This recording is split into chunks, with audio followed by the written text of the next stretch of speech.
Alive and alone. We had been searching together for 6.5 months when Mr. Black told me he was finished, and then I was all alone again, and I hadn't accomplished anything, and my boots were the heaviest they'd ever been in my life.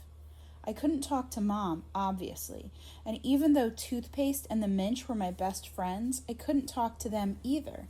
Grandpa could talk to animals, but I couldn't, so Buckminster wasn't going to be helpful. I didn't respect Dr. Feen, and it would have taken too long to explain to Stan everything that needed to be explained just to get to the beginning of the story, and I didn't believe in talking to dead people. Farley didn't know if Grandma was home because his shift had just started. He asked if something was wrong. I told him, I need her. You want I should buzz up? It's okay. As I ran up the 72 stairs, I thought, and anyway, he was an incredibly old guy who slowed me down and didn't know anything useful. I was breathing hard when I rang her bell. I'm glad he said he was finished. I don't know why I invited him to come along with me in the first place. She didn't answer, so I rang again. Why isn't she waiting by the door? I'm the only thing that matters to her. I let myself in. Grandma? Hello? Grandma? I figured maybe she went to the store or something, so I sat on the sofa and waited. Maybe she went to the park for a walk to help her digest, which I know she sometimes did, even though it made me feel weird. Or maybe she was getting some dehydrated ice cream for me, or dropping something off at the post office. But who would she send letters to? Even though I didn't want to, I started inventing. She'd been hit by a cab while she was crossing Brooklyn, and the cab zoomed away, and everybody looked at her from the sidewalk, but no one helped her because everyone was afraid to do CPR the wrong way. She'd fallen from a ladder at the library and cracked her skull. She was bleeding to death there because it was in a section of books that no one ever looked at. She was unconscious at the bottom of the swimming pool at the Y. Kids were swimming 13 feet above her. I tried to think about other things. I tried to invent optimistic inventions, but the pessimistic ones were extremely loud. She'd had a heart attack. Someone had pushed her onto the tracks. She'd been raped and murdered. I started looking around her apartment for her. Grandma? What I needed to hear was, I'm okay. But what I heard was nothing. I looked in the dining room and the kitchen. I opened the door to the pantry, just in case, but there was only food. I looked in the coat closet and the bathroom. I opened the door of the second bedroom where Dad used to sleep and dream when he was my age.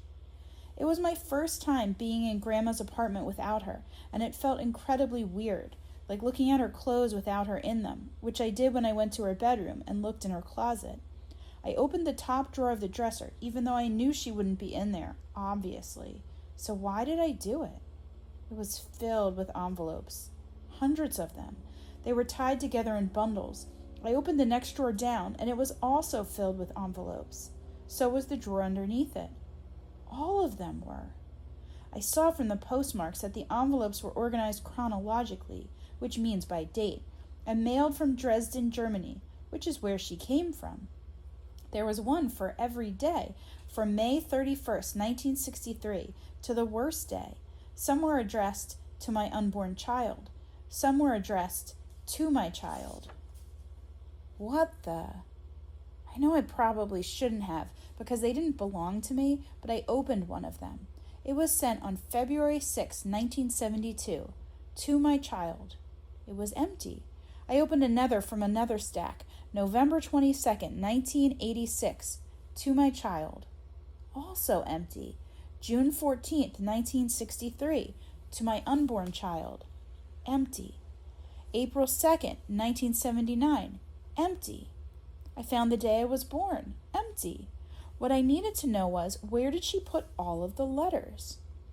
I heard a sound from one of the other rooms. I quickly closed the drawers so Grandma wouldn't know I had been snooping around, and tiptoed to the front door because I was afraid that maybe what I had heard was a burglar. I heard the sound again, and this time I could tell that it was coming from the guest room. I thought, the renter! I thought, he's real! I'd never loved Grandma more than I loved her right then. I turned around, tiptoed to the guest room door, and pressed my ear against it. I didn't hear anything, but when I got down on my knees, I saw that the light in the room was on. I stood up. "Grandma," I whispered, "are you in there?" Nothing. "Grandma?" I heard an extremely tiny sound. I got down on my knees again, and this time I saw that the light was off. "Is someone in there? I'm 8 years old, and I'm looking for my grandma because I need her desperately." Footsteps came to the door, but I could only barely hear them because they were extremely gentle and because of the carpet. The footsteps stopped. I could hear breathing, but I knew it wasn't Grandma's because it was heavier and slower. Someone touched the door. A hand? 2 hands? "Hello?" The doorknob turned.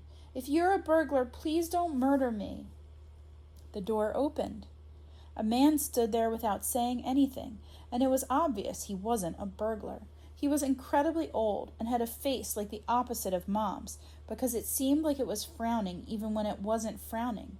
He was wearing a white short-sleeved shirt so you could see his elbows were hairy, and he had a gap between his 2 front teeth like Dad had. "Are you the renter?"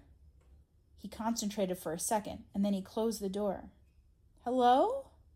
I heard him moving stuff around in the room, and then he came back and opened the door again. He was holding a little book. He opened it to the first page, which was blank. "I don't speak," he wrote. "I'm sorry." "Who are you?" He went to the next page and wrote, "My name is Thomas." That was my dad's name. It's pretty common. He died. On the next page he wrote, "I'm sorry." I told him, "You didn't kill my dad." On the next page there was a picture of a doorknob for some reason, so he went to the page after that and wrote, "I'm still sorry." I told him, "Thanks." He flipped back a couple of pages and pointed at, "I'm sorry." We stood there. He was in the room. I was in the hall. The door was open, but it felt like there was an invisible door between us, because I didn't know what to say to him, and he didn't know what to write to me. I told him, "I'm Oscar," and I gave him my card. "Do you know where my grandma is?" He wrote, "She went out." "Where?"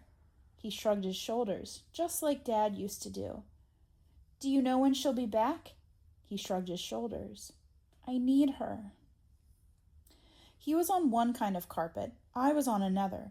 The line where they came together reminded me of a place that wasn't in any borough. "If you want to come in," he wrote, "we could wait for her together." I asked him if he was a stranger. He asked me what I meant. I told him I wouldn't go in with a stranger. He didn't write anything, like he didn't know if he was a stranger or not. "Are you older than 70? He showed me his left hand, which had yes tattooed on it. "Do you have a criminal record?" He showed me his right hand, which had no. "What other languages do you speak?"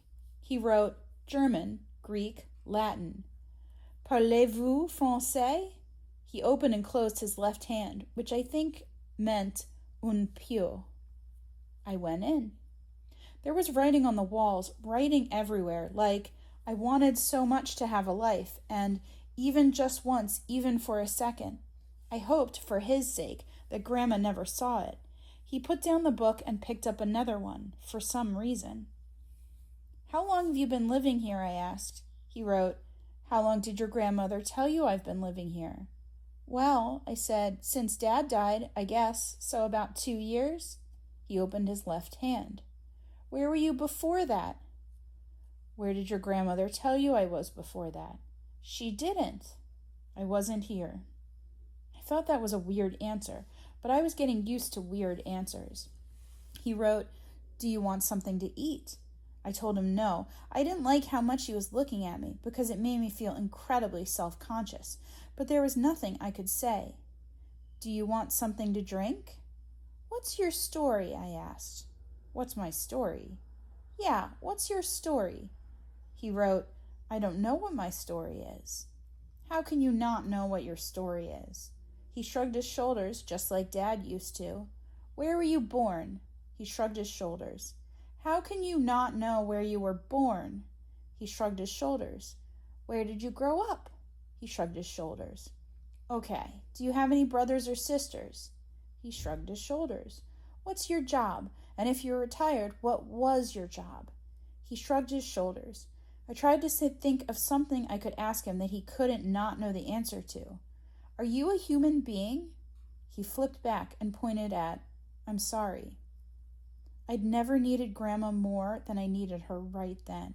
I asked the renter, "Can I tell you my story?" He opened his left hand. So I put my story into it. I pretended he was Grandma, and I started at the very beginning. I told him about the tuxedo on the chair, and how I had broken the vase and found the key, and the locksmith, and the envelope, and the art supply store. I told him about the voice of Aaron Black, and how I was so incredibly close to kissing Abby Black. She didn't say she didn't want to, just that it wasn't a good idea. I told him about Abe Black in Coney Island, and Ada Black with the 2 Picasso paintings, and the birds that flew by Mr. Black's window. Their wings were the first thing he'd heard in more than 20 years. Then there was Bernie Black, who had a view of Gramercy Park, but not a key to it, which he said was worse than looking at a brick wall. Chelsea Black had a tan line around her ring finger because she got divorced right after she got back from her honeymoon, and Don Black was also an animal rights activist, and Eugene Black also had a coin collection. Faux Black lived on Canal Street, which used to be a real canal. He didn't speak very good English because he hadn't left Chinatown since he came from Taiwan, because there was no reason for him to. The whole time I talked to him, I imagined water on the other side of the window, like we were in an aquarium. He offered me a cup of tea, but I didn't feel like it, but I drank it anyway to be polite. I asked him, did he really love New York, or was he just wearing the shirt? He smiled, like he was nervous. I could tell he didn't understand, which made me feel guilty for speaking English for some reason. I pointed at his shirt. "Do you really love New York?" He said, "New York?" I said, "Your shirt." He pointed at his shirt. I pointed at the N and said new, and the Y and said York. He looked confused or embarrassed or surprised or maybe even mad. I couldn't tell what he was feeling because I couldn't speak the language of his feelings. "I not know was New York. In Chinese, NY mean you. Thought was I love you." It was then that I noticed the I Heart NY poster on the wall, and the I Heart NY flag over the door, and the I Heart NY dish towels, and the I Heart NY lunchbox on the kitchen table. I asked him, "Well, then why do you love everybody so much?" Georgia Black in Staten Island had turned her living room into a museum of her husband's life. She had pictures of him from when he was a kid, and his first pair of shoes, and his old report cards, which weren't as good as mine, but anyway. "Y'all are the first visitors in more than a year," she said, and she showed us a neat gold medal in a velvet box. He was a naval officer, and I loved being a naval wife. Every few years we'd have to travel to some exotic place. I never did get a chance to put down many roots, but it was thrilling. We spent 2 years in the Philippines. "Cool," I said, and Mr. Black started singing a song in some weird language, which I guess was Filipinish. She showed us her wedding album, one picture at a time, and said, "Wasn't I slim and beautiful?" I told her, "You were." Mr. Black said, "And you are." She said, "Aren't you two the sweetest?" I said, "Yeah." This is the 3 wood that he hit his hole-in-one with. He was real proud of that. For weeks it was all I'd hear about. That's the airplane ticket from our trip to Maui, Hawaii. I'm not too vain to tell you it was our 30th anniversary. 30 years. We were going to renew our vows, just like in a romance novel. His carry-on bag was filled with flowers, bless his heart. He wanted to surprise me with them on the plane, but I was looking at the x-ray screen as his bag went through, and don't you know there was a dark black bouquet. It was like the shadows of flowers. What a lucky girl I am. She used a cloth to wipe away our fingerprints. It had taken us 4 hours to get to her house. 2 of those were because Mr. Black had to convince me to get on the Staten Island ferry. In addition to the fact that it was an obvious potential target, there had also been a ferry accident pretty recently, and in stuff that happened to me, I had pictures of people who had lost their arms and legs. Also, I don't like bodies of water, or boats, particularly. Mr. Black asked me how I would feel in bed that night if I didn't get on the ferry. I told him, heavy boots, probably. And how would you feel if you did? Like $100. So? So what about while I'm on the ferry? What if it sinks? What if someone pushes me off? What if it's hit with a shoulder-fired missile? There won't be a tonight, he said, in which case you won't feel anything anyway. I thought about that. This is an evaluation from his commanding officer, Georgia said, tapping the case. It's exemplary. This is the tie he wore to his mother's funeral, may she rest in peace. She was such a nice woman, nicer than most. And this here is a picture of his childhood home. That was before I knew him, of course. She tapped every case and then wiped away her own fingerprints, kind of like a Mobius strip. These are his varsity letters. This is his cigarette case from when he used to smoke. Here's his Purple Heart. I started to get heavy boots for obvious reasons. Like, where were all of her things? Where were her shoes and her diploma? Where were the shadows of her flowers? I made a decision that I wouldn't ask about the key because I wanted her to believe that we had come to see her museum, and I think Mr. Black had the same idea. I decided to myself that if we went through the whole list and still hadn't found anything, then maybe, if we had no choice, we could come back and ask her some questions. These are his baby shoes. But then I started to wonder. She said we were the first visitors in a little more than a year. Dad had died a little more than a year ago. Was he the visitor before us? Hello, everyone, a man said from the door. He was holding 2 mugs, which steam was coming off of, and his hair was wet. Oh, you're awake, Georgia said, taking the mug that said Georgia on it. She gave him a big kiss, and I was like, what in the what the? Here he is, she said.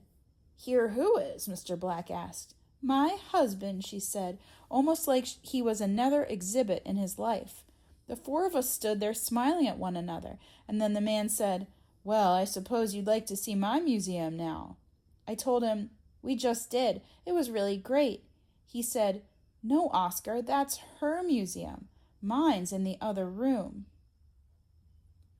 Thank you for your letter. Because of the large volume of mail I receive, I am unable to write personal responses.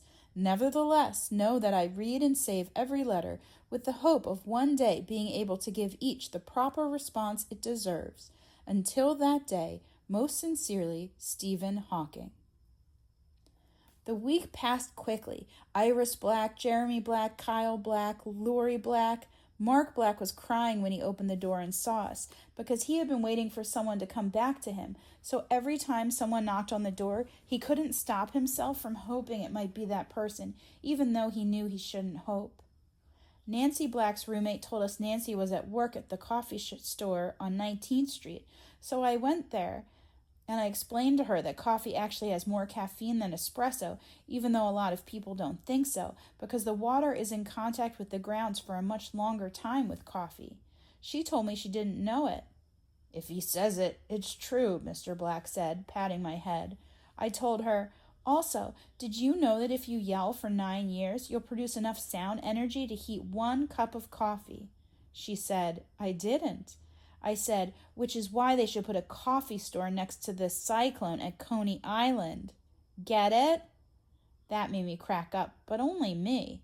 She asked if we were going to order anything. I told her, iced coffee, please. She asked, what size? I said, venti, and could you please use coffee ice cubes so it doesn't get all watery when the ice cubes melt?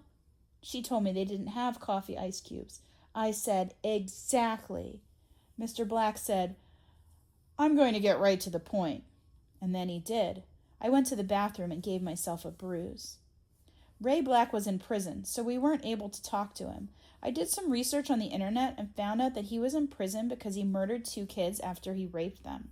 There were also pictures of the dead kids, and even though I knew it would only hurt me to look at them, I did. I printed them out and put them up in Stuff That Happened to Me. Right after the picture of Jean-Pierre Hogner, the French astronaut who had to be carried from his spacecraft after returning from the Mir space station because gravity isn't only what makes us fall, it's what makes our muscles strong. I wrote a letter to Ray Black in prison, but I never got a response. Inside, I hoped he didn't have anything to do with the key, although I couldn't help inventing that it was for his jail cell. The address for Ruth Black was on the 86th floor of the Empire State Building, which I thought was incredibly weird, and so did Mr. Black, because neither of us knew that people actually lived there. I told Mr. Black that I was panicky, and he said it was okay to be panicky. I told him that I felt like I couldn't do it, and he said it was okay to feel like I couldn't do it. I told him it was the thing that I was most afraid of. He said he could understand why. I wanted him to disagree with me, but he wouldn't, so I had no way to argue. I told him I would wait for him in the lobby, and he said, "Fine." Okay, I said, "I'll go." As the elevator takes you up, you hear information about the building, which was pretty fascinating, and I normally would have taken some notes, but I needed all of my concentration for being brave. I squeezed Mr. Black's hand, and I couldn't stop inventing. The elevator cable snapping, the elevator falling, a trampoline at the bottom, us shooting back up, the roof opening like a cereal box, us flying toward parts of the universe that not even Stephen Hawking was sure about. When the elevator door opened, we got out on the observation deck. We didn't know who to look for, so we just looked around for a while. Even though I knew the view was incredibly beautiful, my brain started misbehaving, and the whole time I was imagining a plane coming at the building just below us. I didn't want to, but I couldn't stop. I imagined the last second when I would see the pilot's face, who would be a terrorist. I imagined us looking each other in the eyes when the nose of the plane was 1 millimeter from the building. "I hate you," my eyes would tell him. "I hate you," his eyes would tell me. Then there would be an enormous explosion, and the building would sway, almost like it was going to fall over, which I know is what it felt like from the descriptions I'd read on the internet, although I wish I hadn't read them. Then there would be smoke coming up at me and people screaming all around me. I read one description of someone who made it down 85 flights of stairs, which must have been about 2,000 stairs, and he said that people were screaming, "Help," and "I don't want to die," and one man who owned a company was screaming, "Mommy." It would be getting so hot that my skin would start to get blisters. It would feel so good to get away from the heat, but on the other hand, when I hit the sidewalk I would die, obviously. Which would I choose? Would I jump or would I burn? I guess I would jump, because then I wouldn't have to feel pain. On the other hand, maybe I would burn, because then I'd at least have a chance to somehow escape. And even if I couldn't, feeling pain is still better than not feeling, isn't it? I remembered my cell phone. I still had a few seconds. Who should I call? What should I say? I thought about all of the things that everyone ever says to each other and how everyone is going to die, whether it's in a millisecond or days or months or 76.5 years if you were just born. Everything that's born has to die, which means our lives are like skyscrapers. The smoke rises at different speeds, but they're all on fire, and we're all trapped. You can see the most beautiful things from the observation deck of the Empire State Building. I read somewhere that people on the street are supposed to look like ants, but that's not true. They look like little people, and the cars look like little cars, and even the buildings look little. It's like New York is a miniature replica of New York, which is nice because you can see what it's really like instead of how it feels when you're in the middle of it. It's extremely lonely up there, and you feel far away from everything. Also, it's scary because there are so many ways to die. But it feels safe, too, because you're surrounded by so many people. I kept one hand touching the wall as I walked carefully around to each of the views. I saw all of the locks I tried to open, and the 161,999,831 that I hadn't yet. I got down on my knees and crawled to one of the binocular machines. I held it tightly as I pulled myself up, and I took a quarter from the change dispenser on my belt. When the metal lids opened, I could see things that were far away, incredibly close, like the Woolworth Building and Union Square and that gigantic hole where the World Trade Center was. I looked into the window of an office building that I guessed was about 10 blocks away. It took me a few seconds to figure out the focus, but then I could see a man sitting at his desk writing something. What was he writing? He didn't look at all like Dad, but he reminded me of Dad. I pressed my face closer, and my nose got smushed against the cold metal. He was left-handed like Dad. Did he have a gap between his front teeth like Dad? I wanted to know what he was thinking. Who did he miss? What was he sorry for? My lips touched the metal, like a kiss. I found Mr. Black, who was looking at Central Park. I told him I was ready to go down. But what about Ruth? We can come back another day. But we're already here. I don't feel like it. It'll just take a few. I want to go home. He could probably tell that I was about to cry. Okay, he said. Let's go home. We got at the end of the line for the elevator. I looked at everyone and wondered where they came from and who they missed and what they were sorry for.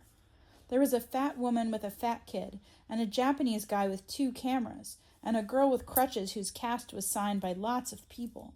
I had a weird feeling that if I examined it, I would find Dad's writing. Maybe he would have written, "Get better soon," or just his name. An old woman was standing a few feet away, staring back at me, which made me self-conscious. She was holding a clipboard, although I couldn't see what was on it, and she was dressed old-fashioned. I promised myself I wouldn't be the first to look away, but I was. I pulled on Mr. Black's sleeve and told him to look at her. "You know what?" he whispered. "What?" "I bet you she's the one." For some reason, I knew he was right, although no part of me wondered if maybe we were looking for different things. Should we go up to her? Probably. How? I don't know. Go say hello. You can't just go say hello. Tell her the time. But she didn't ask the time. Ask her the time. You do it. You do it. We were so busy arguing about how to go up to her that we didn't even realize that she had come up to us. "I see that you're thinking about leaving," she said, "but could I interest you in a very special tour of this very special building?" "What's your name?" I asked. She said, "Ruth." Mr. Black said, "We'd love a tour." She smiled, took a huge breath in, and then started walking while she talked. Construction on the Empire State Building began in March of 1930 on the site of the old Waldorf Astoria Hotel at 350 Fifth Street at 34th Street. It was completed 1 year and 45 days later, 7 million man-hours of work, including Sundays and holidays. Everything about the building was designed to expedite its construction. Prefabricated materials were used as much as possible. And as a result, work progressed at a rate of about 4.5 stories each week. The entire framework took less than half a year to complete. That was less time than how long I'd been searching for the lock. She took a breath. Designed by the architectural firm of Sheave, Lamb and Harmon Associates, the original plan called for 86 stories, but a 150-foot mooring mast for Zeppelins was added. Today, the mast is used for TV and radio broadcasts. The cost of the building, including the land that it rests on, was $40 million, $40,948,900. The cost of the building itself was $24,718,000, less than half of the estimated cost of $50 million due to deflated labor and material costs during the Great Depression. I asked, "What was the Great Depression?" Mr. Black said, "I'll tell you later." At 1,250 feet, the Empire State Building was the tallest building in the world until the completion of the first tower of the World Trade Center in 1972. When the building was opened, they had such a hard time finding tenants to rent space within it that New Yorkers began calling it the Empty State Building. That made me crack up. It was this observatory that saved the building from going into bankruptcy. Mr. Black patted the wall, like he was proud of the observatory. The Empire State Building is supported by 60,000 tons of steel. It has approximately 6,500 windows and 10 million bricks, weighing in the neighborhood of 365,000 tons. That's a heavy neighborhood, I said. More than 500,000 square feet of marble and Indiana limestone encase the skyscraper. Inside, there is marble from France, Italy, Germany, and Belgium. In fact, New York's most famous building is made with materials from just about everywhere but New York, in much the same way that the city itself was made great by immigrants. "Very true," said Mr. Black, nodding his head. The Empire State Building has been the location of dozens of movies, the reception site of foreign dignitaries, and even had a World War II bomber crash into the 79th floor in 1945. I concentrated on happy, safe things, like the zipper on the back of Mom's dress, and how Dad needed a drink of water whenever he whistled for too long. An elevator fell to the bottom.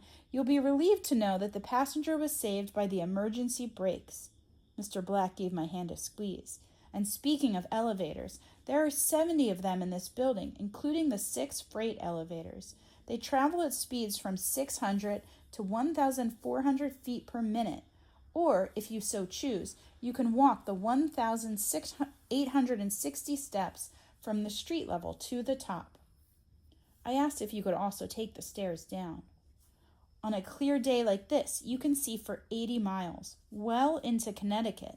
Since the observatory opened to the public in 1931, almost 110 million visitors have enjoyed the breathtaking vision of the city beneath them.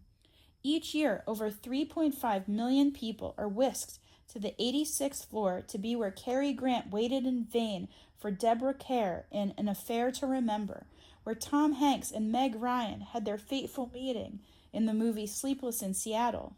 Also, the observatory is handicap accessible. She stopped and put her hand on her heart. All in all, the feeling and spirit of New York City is embodied in the Empire State Building. From the people who fell in love here to the ones who have returned with their children and grandchildren, everyone recognizes the building not only as an awe-inspiring landmark which offers one of the most spectacular views on earth, but an unequaled symbol of American ingenuity. She bowed. We clapped. "Do you young men have another minute?" "We have a lot of minutes," Mr. Black said, because that was the end of the official tour. But there are a couple of things I really love about this building, and I only share them with people I suspect will care. I told her, "We'll care incredibly much." The dirigible mooring mast, now the base of the TV tower, was part of the original construction of the building. One attempt to moor a privately owned blimp was successful, but during another attempt in September 1931, a Navy blimp was almost upended and nearly swept away the celebrities attending the historic affair, while the water ballast drenched pedestrians several blocks away. The mooring mast idea was ultimately abandoned, although it was very romantic. She started walking again, and we followed her, but I wondered if she would have kept talking even if we hadn't followed her. I couldn't tell if she was doing what she was doing for us, or for herself, or for some other reason completely. During the spring and autumn bird migration season, the lights that illuminate the tower are turned off on foggy nights so they won't confuse birds, causing them to fly into the building. I told her 10,000 birds die every year from smashing into windows, because I'd accidentally found that fact when I was doing some research about the windows in the Twin Towers. "That's a lot of birds," Mr. Black said. "And a lot of windows," Ruth said. I told them, "Yeah, so I invented a device that would detect when a bird is incredibly close to a building, and that would trigger an extremely loud bird call from another skyscraper, and they'd be drawn to that. They'd bounce from one to another." "Like pinball," Mr. Black said. "What's pinball?" I asked. "But the birds would never leave Manhattan," Ruth said. "Which would be great," I told her, "because then your birdseed shirt would be reliable." "Would it be all right if I mentioned the 10,000 birds in my future tours?" I told her they didn't belong to me. A natural lightning rod, the Empire State Building, is struck up to 500 times each year. The outdoor observation deck is closed during thunderstorms, but the inside viewing areas remain open. Static electricity buildup is so mammoth on top of that building that, under the right conditions, if you stick your hand through the observatory fence, St. Elmo's fire will stream from your fingertips. St. Elmo's fire is so awesome! Lovers who kiss up here may find their lips crackling with electric sparks. Mr. Black said, "That's my favorite part." She said, "Mine too." I said, "Mine's the St. Elmo's fire." The Empire State Building is located at latitude 40 degrees, 44 minutes, 53.977 seconds north, longitude 73 degrees, 59 minutes, 10.812 seconds west. Thank you. That was delightful, Mr. Black said. Thank you, she said. I asked her how she knew all of that stuff. She said, I know about this building because I love this building. That gave me heavy boots because it reminded me of the lock that I still hadn't found and how until I found it, I didn't love Dad enough. What is it about this building? Mr. Black asked. She said, if I had an answer, it wouldn't really be love, would it? You're a terrific lady, he said. And then he asked her where her family was from. I was born in Ireland. My family came when I was a young girl. Your parents? My parents were Irish. And your grandparents? Irish. That's marvelous news, Mr. Black said. Why? She asked, which was a question I was also wondering. Because my family has nothing to do with Ireland. We came over on the Mayflower. I said, cool. Ruth said, I'm not sure I understand. Mr. Black said, we're not related. Why would we be related? Because we have the same last name. Inside I thought, but technically she never actually said her last name was Black, and even if it actually was Black, why wasn't she asking how he knew her last name? Mr. Black took off his beret and got down on one of his knees, which took him a long time. At the risk of being too forthright, I was hoping I might have the pleasure of your company one afternoon. I will be disappointed, but in no way offended, if you decline. She turned her face away. I'm sorry, he said. I shouldn't have. She said, I stay up here. Mr. Black said, what the? I stay up here. Always? Yes. For how long? Oh, a long time. Years. Mr. Black said, say. I asked her how. What do you mean how? Where do you sleep? On nice nights I'll sleep out here, but when it gets chilly, which is most nights up this high, I have a bed in one of the storage rooms. What do you eat? There are 2 snack bars up here, and sometimes one of the young men will bring me food if I have a taste for something different. As you know, New York offers so many different eating experiences. I asked if they knew she was up here. Who's they? I don't know, the people who own the building or whatever. The building has been owned by a number of different people since I moved up here. What about the workers? The workers come and go. The new ones see I'm here and assume I'm supposed to be here. No one has told you to leave. Never.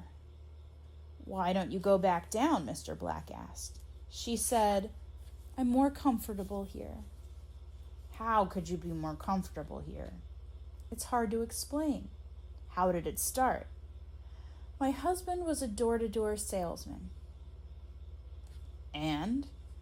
This was in the old days. He was always selling something or another. He loved the next thing that would change life, and he was always coming up with wonderful, crazy ideas. A bit like you, she said to me, which gave me heavy boots, because why couldn't I remind people of me? One day he found a spotlight in an army surplus store. That was right after the war, and you could find just about anything. He hooked it up to a car battery and fixed all of that to the crate he rolled around. He told me to go up to the observation deck of the Empire State Building, and as he walked around New York, he'd occasionally shine the light up at me so I could see where he was. It worked. Not during the day, it didn't. It had to get quite dark before I could see the light, but once I could, it was amazing. It was as if all of the lights in New York were turned off except for his. That was how clearly I could see it. I asked her if she was exaggerating. She said, I'm understating. Mr. Black said, maybe you're telling it exactly as it was. I remember that first night. I came up here and everyone was looking all over, pointing at the things to see. There are so many spectacular things to see, but only I had something pointing back at me. Someone, I said. Yes, Something that was someone. I felt like a queen. Isn't that funny? Isn't it silly? I shook my head no. She said, I felt just like a queen. When the light went off, I knew his day was over, and I'd go down and meet him at home. When he died, I came back up here. It's silly. No, I said, it isn't. I wasn't looking for him. I'm not a girl, but it gave me the same feeling that I'd had when it was daytime and I was looking for his light. I knew it was there. I just couldn't see it. Mr. Black took a step toward her. I couldn't bear to go home, she said. I asked her why not, even though I was afraid I was going to learn something I didn't want to know. She said, because I knew he wouldn't be there. Mr. Black told her thank you, but she wasn't done. I curled up in a corner that night, that corner over there, and fell asleep. Maybe I wanted the guards to notice me. I don't know. When I woke up in the middle of the night, I was all alone. It was cold. I was scared. I walked to the railing. Right there. I'd never felt more alone. It was as if the building had become much taller, or the city had become much darker, but I'd never felt more alive either. I'd never felt more alive or alone. I wouldn't make you go down, Mr. Black said. We could spend the afternoon up here. I'm awkward, she said. So am I, Mr. Black said. I'm not very good company. I just told you everything I know. I'm terrible company, Mr. Black said, although that wasn't true. Ask him, he said, pointing at me. It's true, I said. He sucks. You can tell me about this building all afternoon. That would be marvelous. That's how I want to spend my time. I don't even have any lipstick. Neither do I. She let out a laugh, and then she put her hand over her mouth, like she was angry at herself for forgetting her sadness. It was already 2:32 p.m. when I finished walking the 1,860 stairs down to the lobby, and I was exhausted, and Mr. Black seemed exhausted too, so we went straight home. When we got to Mr. Black's door, this was just a few minutes ago, I was already making plans for next weekend, because we had to go to Far Rockaway and Borum Hill and Long Island City, and if we had time, also to Dumbo. But he interrupted me and said, Listen, Oscar, that's my name, don't wear it out. I think I'm finished. Finished with what? I hope you understand. He stuck out his hand for a shake. Finished with what? I've loved being with you. I loved every second of it. You got me back into the world. That's the greatest thing anyone could have done for me. But now I think I'm finished. I hope you understand. His hand was still open, waiting for my hand. I told him, I don't understand. I kicked his door and told him, You're breaking your promise. I pushed him and shouted, It isn't fair. I got on my tiptoes and put my mouth next to his ear and shouted, Fuck you. No, I shook his hand. And then I came straight here, and now I don't know what to do. As I had been telling the renter the story, he kept nodding his head and looking at my face. He stared at me so hard that I wondered if he wasn't listening to me at all, or if he was trying to hear something incredibly quiet underneath what I was saying, sort of like a metal detector, but for truth instead of metal. I told him, I've been searching for more than 6 months, and I don't know a single thing that I didn't know 6 months ago. And actually, I have negative knowledge because I skipped all of those French classes with Marcel. Also, I've had to tell a Googleplex lies, which doesn't make me feel good about myself, and I've bothered a lot of people who I've probably ruined my chances of ever being real friends with. And I miss my dad more now than when I started, even though the whole point was to stop missing him. I told him, it's starting to hurt too much. He wrote, What is? Then I did something that surprised even me. I said, Hold on, and I ran down the 72 stairs across the street, right past Stan, even though he was saying, You've got mail, and up the 105 stairs. The apartment was empty. I wanted to hear beautiful music. I wanted to hear Dad's whistling and the scratching sound of his red pen and the pendulum swinging in his closet and him tying his shoelaces. I went to my room and got the phone. I ran back down the 105 stairs past Stan, who was still saying, "You've got mail," back up the 72 stairs and into Grandma's apartment. I went to the guest room. The renter was standing in exactly the same position, like I'd never left, or never been there at all. I took the phone out of the scarf that Grandma was never able to finish, plugged it in, and played those first 5 messages for him. He didn't show anything on his face. He just looked at me. Not even at me, but into me, like his detector sensed some enormous truth deep inside me. "No one has ever heard that," I said. "What about your mother?" he wrote. "Especially not her." He crossed his arms and held his hands in his armpits, which for him was like putting his hands over his mouth. I said, "Not even Grandma." And his hands started shaking, like birds trapped under a tablecloth. Finally, he let them go. He wrote, "Maybe he saw what happened and ran in to save somebody." He would have. That's what he was like. Was he a good person? He was the best person. But he was all in the building for a meeting. And also he said he went up to the roof. So he must have been above where the plane hit, which means he didn't run in to save anyone. Maybe he just said he was going to the roof. Why would he do that? What kind of meeting was it? He runs the family jewelry business. He has meetings all the time. The family jewelry business?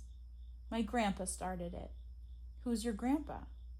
I don't know. He left my grandma before I was born. She says he could talk to animals and make a sculpture that was more real than the real thing. What do you think? I don't think anyone can talk to animals, except to dolphins, maybe, or sign language to chimps. What do you think about your grandpa? I don't think about him. He pressed play and listened to the messages again, and again I pressed stop after the 5th was finished. He wrote, "He sounds calm in the last message." I told him, "I read something in National Geographic about how when an animal thinks it's going to die, it gets panicky and starts to act crazy, but when it knows it's going to die, it gets very, very calm." Maybe he didn't want you to worry. Maybe. Maybe he didn't say he loved me because he loved me, but that wasn't a good enough explanation. I said, "I need to know how he died." He flipped back and pointed at, "Why?" "So I can stop inventing how he died. I'm always inventing." He flipped back and pointed at, "I'm sorry. I found a bunch of videos on the internet of bodies falling. They were on a Portuguese site where there was all sorts of stuff they weren't showing here, even though it happened here. Whenever I want to try to learn about how Dad died, I have to go to a translator program and find out how to say things in different languages, like September, which is Wernstein, or people jumping from burning buildings, which is Menschen die aus brennenden Gebäuden springen. Then I Google those words. It makes me incredibly angry that people all over the world can know things that I can't, because it happened here and happened to me, so shouldn't it be mine? I printed out the frames from the Portuguese videos and examined them extremely closely. There's one body that could be him. It's dressed like he was, and when I magnify it until the pixels are so big that it stops looking like a person, sometimes I can see glasses, or I think I can. But I know I probably can't. It's just me wanting it to be him. You want him to have jumped. I want to stop inventing. If I could know how he died, exactly how he died, I wouldn't have to invent him dying inside an elevator that was stuck between floors, which happened to some people, and I wouldn't have to imagine him trying to crawl down the outside of the building, which I saw a video of one person doing on a Polish site, or trying to use a tablecloth as a parachute, like some of the people who were in Windows on the World actually did. There were so many different ways to die, and I just need to know which was his. He held out his hands like he wanted me to take them. Are those tattoos? He closed his right hand. I flipped back and pointed at, why? He took back his hands and wrote, "It's made things easier. Instead of writing yes and no all the time, I can just show my hands." But why just yes and no? I only have 2 hands. What about, I'll think about it, and probably, and it's possible? He closed his eyes and concentrated for a few seconds. Then he shrugged his shoulders, just like Dad used to do. Have you always been silent? He opened his right hand. Then why don't you talk? He wrote, I can't. Why not? He pointed at, I can't. Are your vocal cords broken or something? Something is broken. When was the last time you talked? A long, long time ago. What was the last word you said? He flipped back and pointed at I. I was the last word you said? He opened his left hand. Does that even count as a word? He shrugged his shoulders. Do you try to talk? I know what will happen. What? He flipped back and pointed at, I can't. Try. Now, try to say something. He shrugged his shoulders. I said, please. He opened his mouth and put his fingers on his throat. They fluttered like Mr. Black's fingers looking for a one-word biography, but no sound came out, not even an ugly sound or breath. I asked him, what were you trying to say? He flipped back and pointed at, I'm sorry. I said, it's okay. I said, maybe your vocal cords actually are broken. You should go to a specialist. I asked him, what were you trying to say? He pointed at, I'm sorry. I asked, can I take a picture of your hands? He put his hands on his lap, face up, like a book. Yes and no. I focused Grandpa's camera. He kept his hands extremely still. I took the picture. I told him, I'm going to go home now. He picked up his book and wrote, what about your grandma? Tell her I'll talk to her tomorrow. As I was halfway across the street, I heard clapping behind me, almost like the birds' wings outside Mr. Black's window. I turned around and the renter was standing at the building's door. He put his hand on his throat and opened his mouth like he was trying to speak again. I called back to him, what are you trying to say? He wrote something in his book and held it up, but I couldn't see it, so I ran back over. It said, please don't tell your grandmother that we met. I told him, I won't if you won't. And I didn't even wonder the obvious thing, which was why would he want to keep it a secret? He wrote, if you ever need me for anything, just throw pebbles at the guest room window. I'll come down and meet you under the street lamp. I said, thanks, although inside what I was thinking was, why would I ever need you? All I wanted was to fall asleep that night, but all I could do was invent. What about frozen planes, which could be safe from heat-seeking missiles?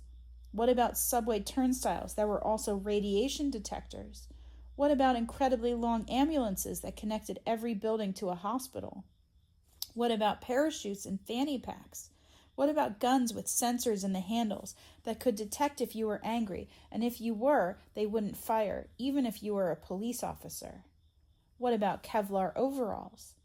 What about skyscrapers made with moving parts so they could rearrange themselves when they had to, and even open holes in their middle for planes to fly through? What about... And then a thought came into my brain that wasn't like the other thoughts. It was closer to me and louder. I didn't know where it came from or what it meant, or if I loved it or hated it. It opened up like a fist or a flower. What about digging up Dad's empty coffin?